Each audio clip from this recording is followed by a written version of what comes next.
धन्यवाद यीशु, धन्यवाद यीशु. Hallelujah, hallelujah. धन्यवाद यीशु. धन्यवाद यीशु. तुम्हा सगळ्यांचं प्रभू येशू मसीहच्या नावाने मी स्वागत करते. आपण इथे एकत्रित जमलो परमेश्वराची स्तुती करण्यासाठी, कारण आपला परमेश्वर स्तुतीचा योग्य परमेश्वर आहे. तो महान परमेश्वर आहे, तो जीवित परमेश्वर आहे. हालेलुया. आणि जेव्हा पण आपण स्तुती करतो परमेश्वर त्या जागेमध्ये विराजमान होतो. तर तुम्ही सगळे जर आपले हात सगळ्याकडे असूया, आपला आवाज असूया, त्या जिवंत परमेश्वराची स्तुती करूया. हालेलुया. धन्यवाद येशू. हालेलुया. धन्यवाद येशू. धन्यवाद. धन्यवाद येशू.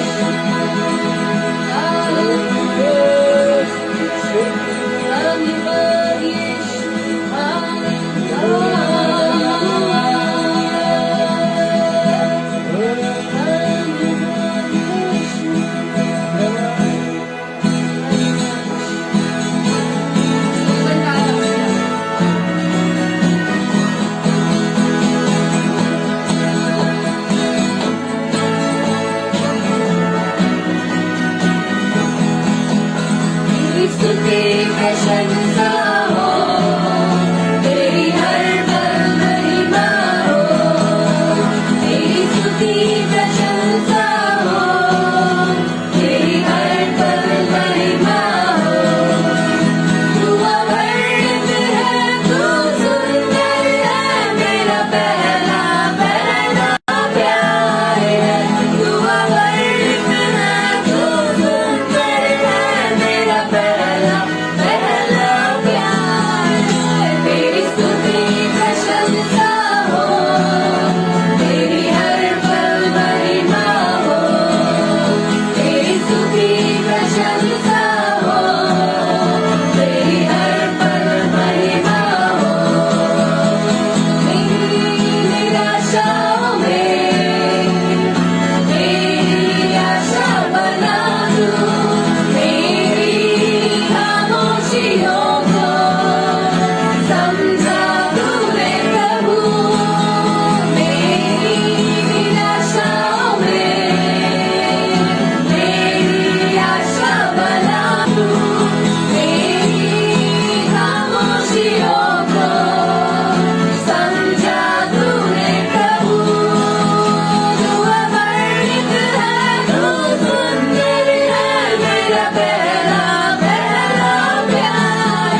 सकाळीपासून परमेश्वराच्या उपस्थितीत स्वागत करूया. पवित्र आत्मा, तुझं स्वागत आहे या सभेमध्ये, तुझं स्वागत आहे, तुझं स्वागत करतो प्रभू. धन्यवाद माझ्या पित्या परमेश्वराच्या दिवसासाठी धन्यवाद. धन्यवाद की तू आम्हाला सांभाळलंस, तू आम्हाला सुरक्षित ठेवलंस परमेश्वर. धन्यवाद की तुझं वचन सांगत तिथे 2 किंवा 3 माझ्या नावाने एकत्रित आहे, तिथे मी उपस्थित आहे. प्रभू आम्ही तुझ्या नावाचा गजर करतो परमेश्वर, आम्ही स्तुती करतो, तुझी प्रशंसा करतो, कारण तू महान आहेस, महान आहेस. धन्यवाद येशू. धन्यवाद येशू. धन्यवाद धन्यवाद धन्यवाद येशू. पिता परमेश्वर तुला धन्यवाद देते या जागेसाठी, या वयासाठी परमेश्वर. आजच्या दिवसासाठी तू आम्हाला एकत्रित केलंस परमेश्वर. त्यांचे सगळे आमचे भाऊ बहीण परमेश्वर हा व्हिडिओ बघतायत परमेश्वर, जशी पूर्ण कलिशा जुडली आहे परमेश्वर. प्रार्थना करते जसं आता आम्ही तुझ्या वचनाकडे वळणार प्रभू, जसं आम्ही आता तुझं वचन ऐकणार आहे परमेश्वर. आमचे कान उघड, आमचे मन उघड परमेश्वर, आमची बुद्धी उघड तुझं वचन समजण्यासाठी परमेश्वर. तुझं वचन कार्य करून दे हर एक भाऊ बहिणीच्या जीवनामध्ये प्रभू. येशू मसीहच्या नावाने प्रार्थना करते आणि सगळे म्हणाले आमेन. हालेलुया. मागच्या रविवारी आपण बघितलं शिक्षण कुठलं की परमेश्वरची इच्छा कशी ओळखायची. आज आपण बघूया परमेश्वर सगळं स्थितीमध्ये, गॉड इज इन कंट्रोल, म्हणजे ही पण स्थिती होत आहे. परमेश्वरच्या नियंत्रण मध्ये आहे. तेव्हा आपण आजूबाजूला बघत असेल, जेव्हा जे लोक होतात, जी परिस्थिती आहे देशामध्ये, पृथ्वीवर, सगळ्या राष्ट्रामध्ये, आपण तेव्हा आपण विचार करतो, आपल्याला मनामध्ये येतं हे काय चाललंय आणि याचा अंत काय होईल म्हणून. आपल्या मनामध्ये भीती असते. आपण खूप जण भीतीमध्ये जगतायत. कधी आपल्या जीवनामध्ये पण अशी स्थिती येते, अशी परिस्थिती येते आणि आपल्याला वाटतं ह्या परिस्थितीतून माझ्या नियंत्रणामध्ये काय होईल आता माझं, म्हणून असे आपल्या मनामध्ये विचार येतात आणि असं आपल्याला वाटतं पण आता माझं काय होईल, म्हणजे आता काय होईल या स्थिती जी झाली आहे. पण हे भाऊ बहिणीने एक लक्षात घ्या, जे काय पण होत आहे परमेश्वरच्या नियंत्रणमध्ये आहे. कुठल्याही वस्तू अशी नाही की परमेश्वरच्या नियंत्रणमध्ये नाही. तुम्ही म्हणाल असा कसा? हो, वचनामध्ये लिहिलं आहे की परमेश्वरला कधी झोप लागत नाही व त्याची कधी डुलकी पण त्याला लागत नाही. म्हणजे काय? त्याचे जे डोळे आहेत परमेश्वराचे, ते सगळ्या राष्ट्रावरती, सगळ्यावरती त्याची नजर असतो. तो सगळ्यावरती पाहत असतो. आणि परमेश्वरला असं एकदम अनप्रिपेअर्ड तुम्ही समजू नका, तो नेहमी तयार असतो. आणि तिसरी गोष्ट आहे की परमेश्वर विजयी परमेश्वर आहे. त्याच्यावर कोण, परमेश्वरच्या वरती कुठलीही परिस्थिती, कोणी मनुष्य या आकाशामध्ये, स्वर्गामध्ये कोणी विजय मिळवू शकत नाही परमेश्वरच्या विरोध, कारण परमेश्वर आहे. जर आपण पाहायला गेला, आपण एक बायबल मध्ये काय वचन घेऊया, आपण पाहूया. जेव्हा पण एखादा युद्ध भडकून उठतो, एखादा दुष्ट मनुष्य असू शकतो, खूप हानी करत असेल पृथ्वीवर, या मनुष्य जातीवर अत्याचार करत असेल, तेव्हा आपल्या मनामध्ये विचार येतो. आपण म्हणतो की हे सगळं चाललंय प्रभू, तू कुठे आहे, तू आहे तरी का, अशा मनामध्ये विचार येतात आपल्याला. आणि आपण म्हणत असेल, पण डॅनियल 4:30 त्या 37 पाहायला गेला. एक लक्षात घ्या, नेबुचडनेझर बॅबिलॉनचा राजा होता. या पृथ्वीवर सर्वात मोठा राजा नेबुचडनेझर. आणि त्याने मोठा जे बॅबिलॉन जे बांधला होता, त्याने पाहिल्यानंतर त्याला म्हटलं, हा एवढा मोठा आलिशान माझ्या सामर्थ्याने बांधलेला आहे म्हणून. असा शब्द त्याच्या तोंडामध्ये येण्याच्या पूर्वीच आकाशातून वाणी आली की तुझं राज्य तुझ्यापासून काढून घेतलेलं आहे. आणि त्याला सांगितलं गेला की तुला आता मनुष्याच्या मध्ये नाही, प्राण्यामध्ये टाकला जायला, तू तिकडे गवत खाशील म्हणून. आपण तेच पाहतो, जसं परमेश्वर म्हणाला. म्हणजे कुठलाही मनुष्य जर शब्द बोलायच्या आधी परमेश्वरचं लक्ष असतं. भले तो राजा असू दे, पृथ्वीवर कुठलाही मोठा मनुष्य असू दे, परमेश्वरची नजर असते. एक शब्द येण्याच्या पहिलंच, जसा नेबुचडनेझर बोलणार होता परमेश्वर, आणि जेव्हा शब्द बोलला तेव्हाच परमेश्वरचा आकाशामधनं, स्वर्गामधनं वाणी आली त्याच्यासाठी. आणि त्याला हाकलवलं गेलं म्हणून प्राण्यांच्या मध्ये. आणि तो 7 वर्ष गवत खात होता. तेव्हा जेव्हा त्याला परमेश्वर, जेव्हा तू तुझ्या शुद्धीवर येशील आणि तू मानशील की परमेश्वर मनुष्याच्या मध्ये राज करतो. आपण बघूया वचन मध्ये डॅनियल 4 अध्याय वचन 32 मध्ये वाचूया. त्यामध्ये तो परमेश्वर काय म्हणतोय बघा.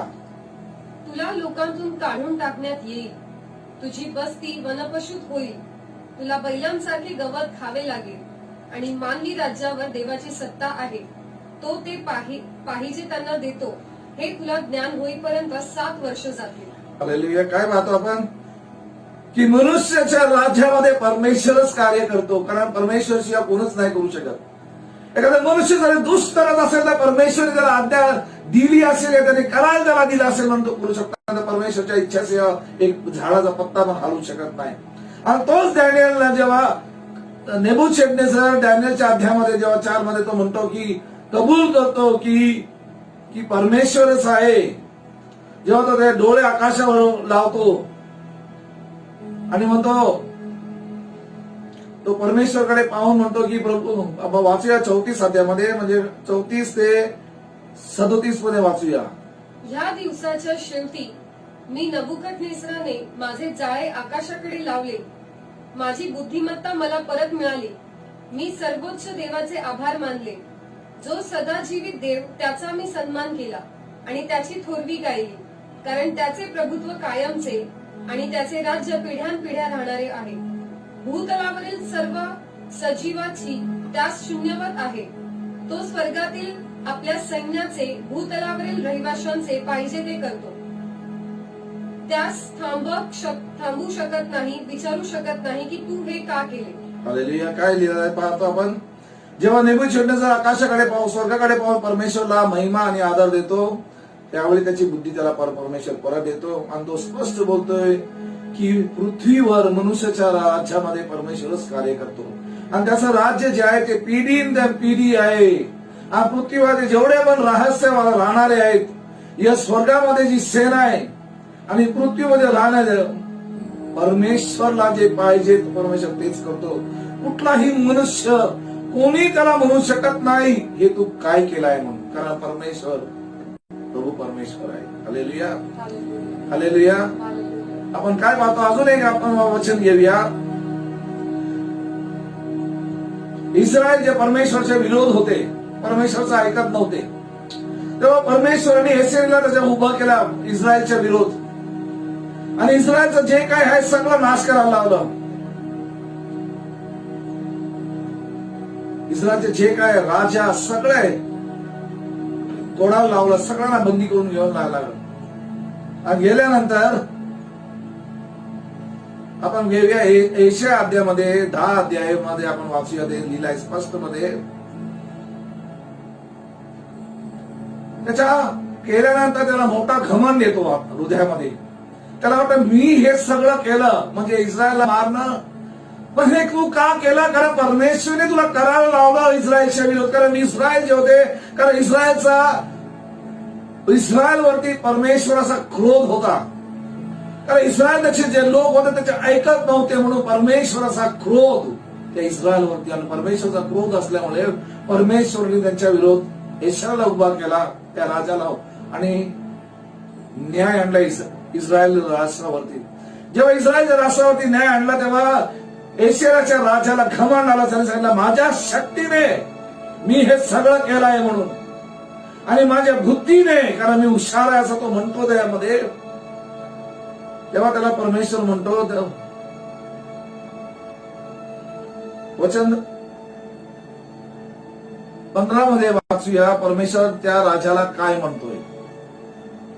कुऱ्हाड चालवणाऱ्यापेक्षा कुऱ्हाड श्रेष्ठ नसते, करवत कापणाऱ्यापेक्षा श्रेष्ठ व सामर्थ्यवान आहे. एखाद्या माणसाने एखादी काठी उचलून तिने एखाद्याला शिक्षा करावी व त्याबद्दल काठीने स्वतःला त्या माणसापेक्षा श्रेष्ठ व सामर्थ्यवान समजावे. हालेलुया. काय पाहतो आपण, स्पष्ट याच्यावरून दिसून येतोय की जे पण पृथ्वीवर दुष्ट करतो ते परमेश्वराच्या इच्छाच्या अनुसार, परमेश्वराच्या इच्छाच्या अनुसार कोणी काय करू शकत नाही. म्हणून किती जरी प्रयत्न करावा, जरी एशियाने इस्रायलच्या विरोध जर केला ते परमेश्वराने करायला लावलं, कारण परमेश्वराचा क्रोध होता. कारण ज्याच्यावर परमेश्वराचा क्रोध असो, परमेश्वर दुष्ट मनुष्याला त्या व्यक्तीच्या विरोध पाठवतो. इस्रायलच्या विरोधला पाठवला आणि त्या इस्रायलवरती त्यांनी न्याय आणला. आणि जेव्हा ऐश्वर्याच्या राजाला घमंड आला, परमेश्वर त्याला म्हणतो, आपण आता वाचलं पाहिजे की एका काठी म्हणू शकते का जो वापरतो की मी श्रेष्ठ आहे, मी माझा. मग एक अध्याय 2 अध्यायामध्ये आपण पाहतो, जेव्हा येशू जन्मणारा होता, काय बुद्धी मनुष्य पूर्वकडनं आले. तर पाहतो ते कसे आले, ते स्वतःहून तो नाही आले, परमेश्वराने त्यांना आणलं. परमेश्वर ज्याला पाहिजे त्याला आणतो, परमेश्वर ज्याला पाहिजे त्याला उचलतो, परमेश्वरला ज्याला पाहिजे त्याला खालती पाडून टाकतो. हे परमेश्वराचा, आणि त्याला कोणी थांबवू शकत नाही. जे काय पृथ्वीवर होतोय, जरी आपल्याला वाटत असेल हा करतो, एक लक्षात घ्यायला पाहिजे, सगळं जे काय आहे ना, सगळं परमेश्वराच्या अधीन मध्ये आहे. सगळं काय नियंत्रण मध्ये. कुठलीही गोष्ट त्याच्या नियंत्रण मध्ये नाही असं नाही. हालेलुया. आणि एखादा जर विश्वासी जरी असेल, आपण आता या विश्वासीच्या बाबतीत बोलूया, आपण हे आता जगाच्या बाबतीत बोलू, इस्रायलच्या बाबतीत. एखादा विश्वासी जरी म्हणत असेल, परमेश्वरला आपण जर पाहायला गेला, भजन संहिता 50 अध्यायाच्या जाऊन की हजारो जो टेकडी आहे, डोंगर आहे, त्याच्यावर जे प्राणी आहेत, परमेश्वर ते प्राणी पण परमेश्वरला माहित आहे. कारण जंगलामध्ये जेवढे प्राणी आहेत, तो सांगतो ते सगळे प्राणी माझे आहेत.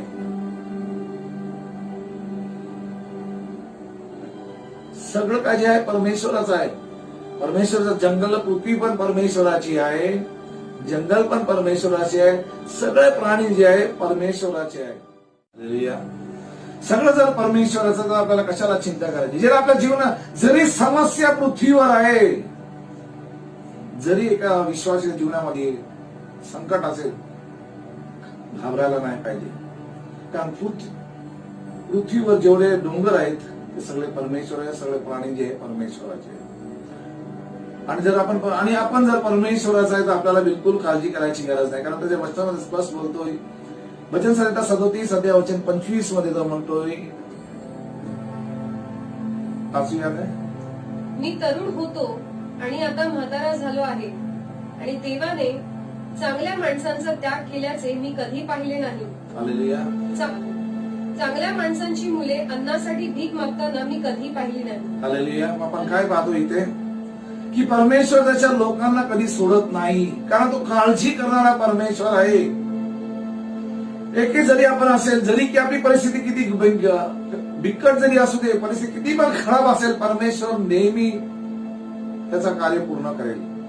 त्याच्या लोकांची तो काळजी करणार. जरी जेवण जरी नसेल तर आपल्याला काळजी करायची गरज नाही. इलाजाने कधी काळजी केली नाही दुष्काळाच्या वेळी. तरी जर तो इस्रायलच्या देशामध्ये जर तो एशियाला सांभाळू शकतो, ऐसायाला जर तो सांभाळू शकतो, तर तो आपल्याला नाही सांभाळणार का? तर तो आपल्याला देणार नाही का? पण त्यांनी आपल्याला काय आज्ञा दिली आहेत.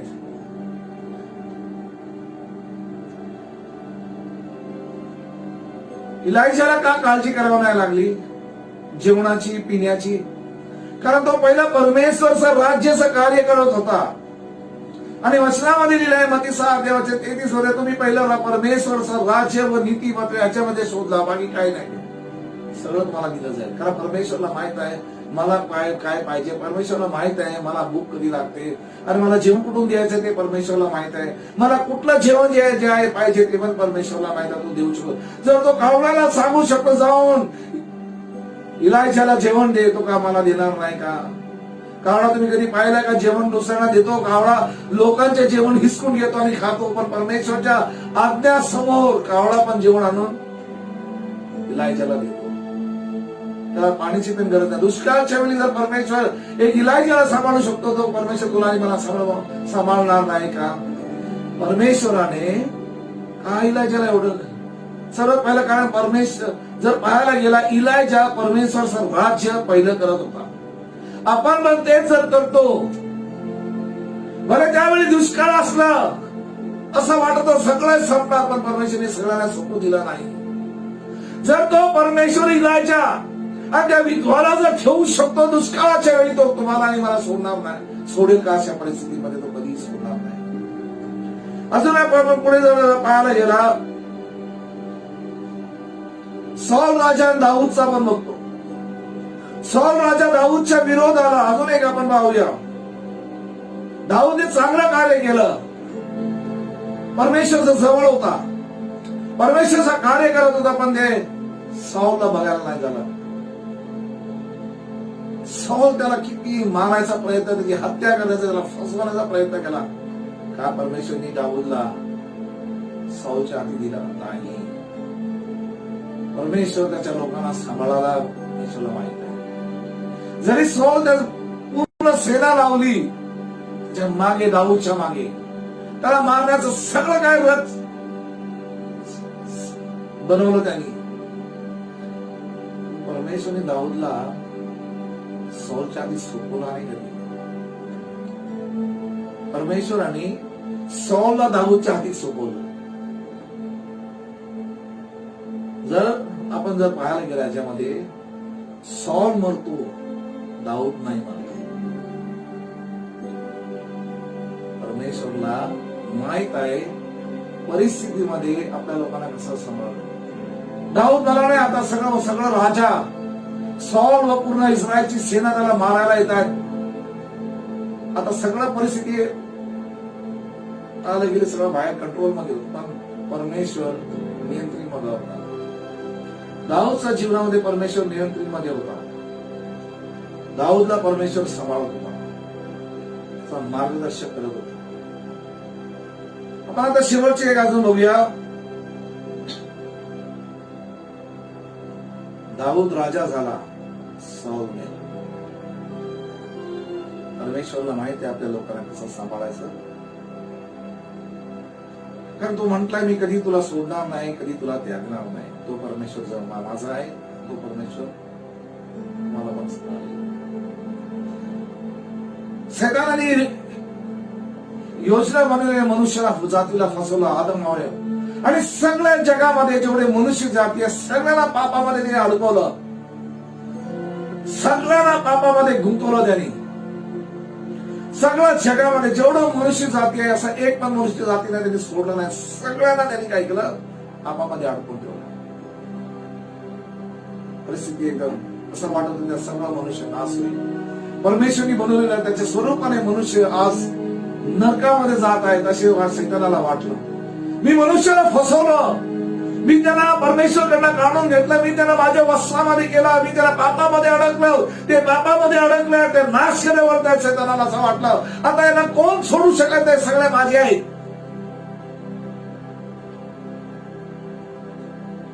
सैतानाला असं वाटलं. पण जर पाहायला गेला, मला किती पण सैतानाने करू दे, परमेश्वरी त्याला करू दिला, पण नेहमी परमेश्वर नियंत्रणमध्ये असतो. परमेश्वराने येशूला पाठवून दिला आहे पृथ्वीवर.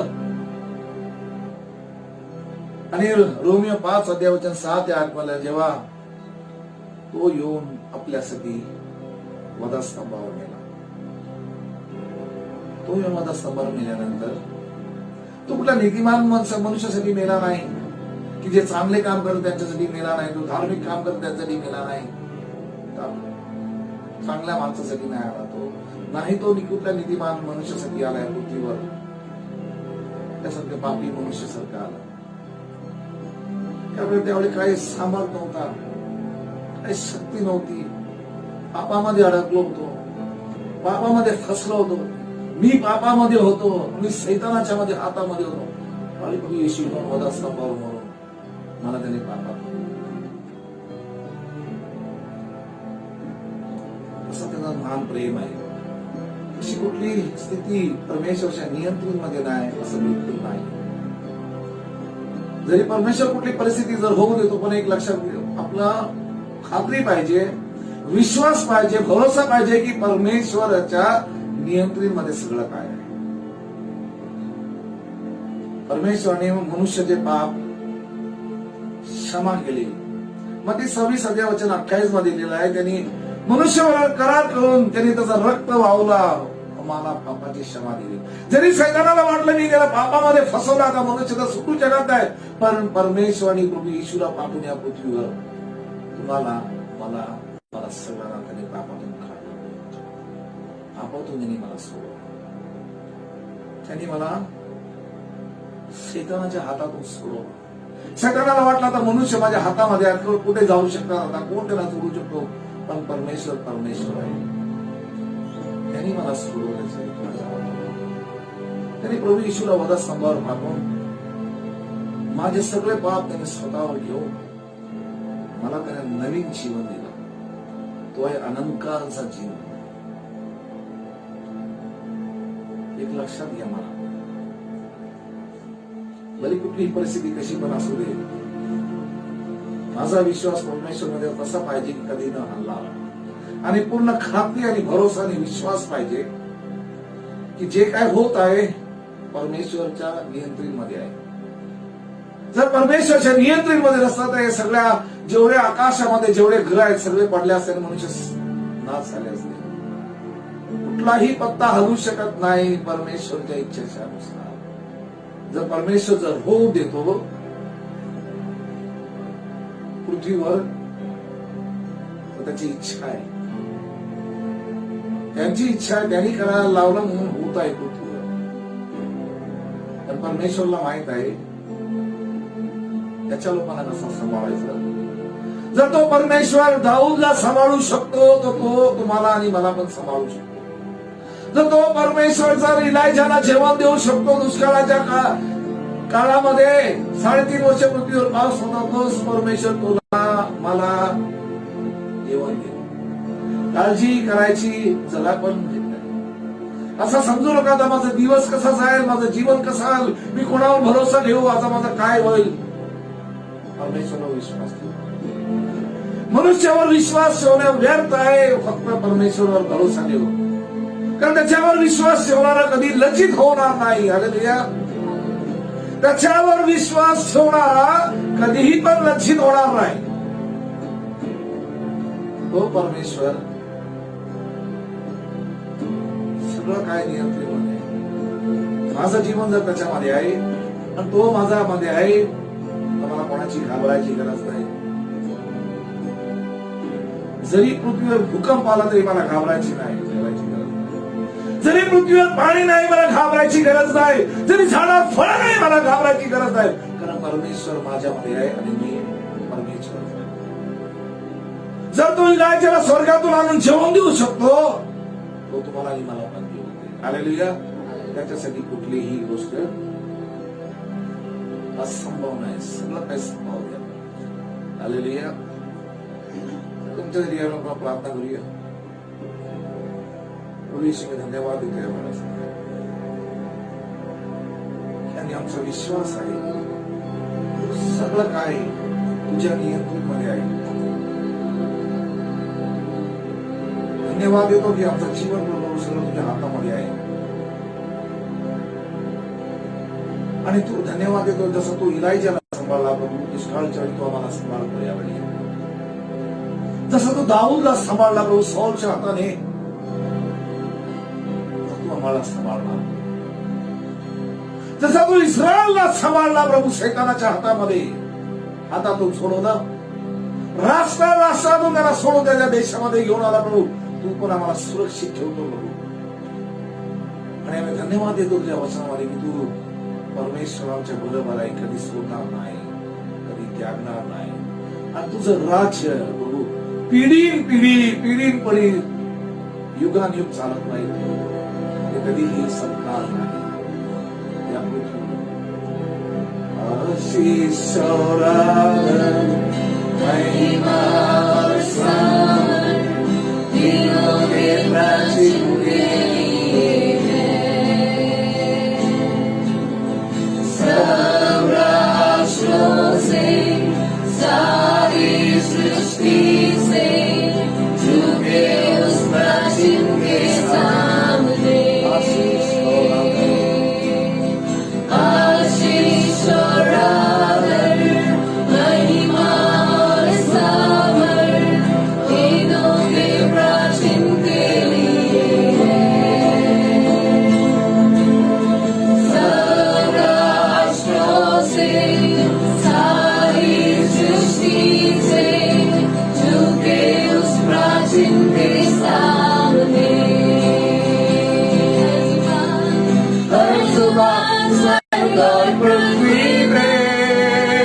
आमचे राजा धन्यवाद. काय बोलले, सगळं त्याच्या छंदाकडे सोडूया. आपलं जीवन, आपलं मन, आपलं हृदय सगळं काय त्याला द्या. त्याच्यावर भरोसा ठेवूया. सगळं काय सोडा आणि काळजी करणं सोडून देऊया. पूर्णपणे विश्वास ठेवूया. पूर्ण मन, पूर्ण लक्ष परमेश्वरचं राज्य व नीतिमानकडे ठेवूया. तो माझी काळजी करणार आहे. त्याला माझी चिंता आहे. तुम्ही का चिंता करा. त्याच्याकडे सोडून आराधनामध्ये लावलो. जसं तुम्ही आराधना करता, आतमध्ये परमेश्वरची महिमा, आतमध्ये परमेश्वरची उपस्थिती, परमेश्वरची उपस्थिती इथे घडते या जागेवरती. तुम्ही जे पाहताय, जे पाहताय, जिथे पण आहे, जे लोक पाहताय, आज परमेश्वर मला स्पर्श करेल, मला असं वाटतं एकदम. हो प्रभू धन्यवाद, प्रभू धन्यवाद, प्रभू धन्यवाद. चल मुझे, ले चल मुझे, यीशु तू है जहां. ले चल मुझे, ले चल मुझे, ले चल मुझे सिंहासन के पास. ले चल मुझे, ले चल मुझे,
पाहताय तुम्ही पाहताय तुमच्याकडे येत आहे परमेश्वर तुम्हाला स्पर्श करतो जे पाहताय ते उपस्थिती तुम्हाला स्पर्श करता येते तुम्हाला स्पर्श करता जे पण आहेत प्रभू मी धन्यवाद देतो धन्यवाद देतो स्पर्श करा सगळ्या लोकांना स्पर्श करते सगळ्या लोकांना त्यांच्या अंतःकरणामध्ये विश्वास वाढू दे प्रभू त्यांच्या हृदयामध्ये हिंमत येऊ दे प्रभू तू आमच्या सगळ्या परिस्थितीमध्ये नियंत्रित तुझ्या नियंत्रित मध्ये आहे यावर खात्याने आमचा विश्वास वाढू दे धन्यवाद देतो तुझ्या लोकांना सुरक्षित ठेवू शकतो ज्या सगळ्या लोकांना तू सुरक्षित ठेवू शकतो जसा तू इलायजाला सांभाळला तसं तू दाऊदला सांभाळला तसं तू आम्हाला सांभाळला तू आम्हाला सुरक्षित ठेवू शकतो तुझ्या वचनामध्ये लिहिलं आहे 1000-10,000 पडतील पण तुझ्या जवळ येणार नाही परमेश्वर जर माझा क्षणस्थान आहे तुझी उपस्थिती माझ्यावर आहे कुठलीही मरी आणि कुठलाही दोष नाही जाऊ येऊ शकतो जो माझ्यामध्ये आहे तो जगामध्ये आहे त्याच्यापेक्षा सामर्थ्य आहे विजयी परमेश्वर तुझी अग्नी प्रभू सगळं दोष सगळ्या व्हायरस येशूच्या नावाने सर्व प्रकारची चिंता भीतीला बांधून हुकूम करतो निघून जा त्यांच्या मनामध्ये त्यांच्या जीवनामध्ये त्यांच्या हृदयामध्ये त्यांच्या घरामध्ये येशूच्या नावाने सर्व आशीर्वाद येशूच्या नावाने आमेन आमेन धन्यवाद येशू धन्यवाद पिता परमेश्वर तुला धन्यवाद देतो आजच्या दिवसासाठी या सुंदर अनुभव परमेश्वर तू आम्हाला दिला असेल जे सगळे या प्रार्थनामध्ये सहभाग होणार तू सगळ्यांना मान रीतीने स्पर्श करशील परमेश्वर धन्यवाद पिता परमेश्वर आपले हात उचलूया आपण शेवटची प्रार्थना करतो यहोवा तुझे आशीष दे और तेरी रक्षा करे यहोवा तुझ पर अपने मुख का प्रकाश चमकाए और अनुग्रह दे यहोवा अपना मुख तेरी ओर करे और तुझे शांति दे प्रभु यीशु मसीह का अनुग्रह परमेश्वर का प्रेम और पवित्र आत्मा की सहभागिता सदा तुम पर होती रहे आमीन।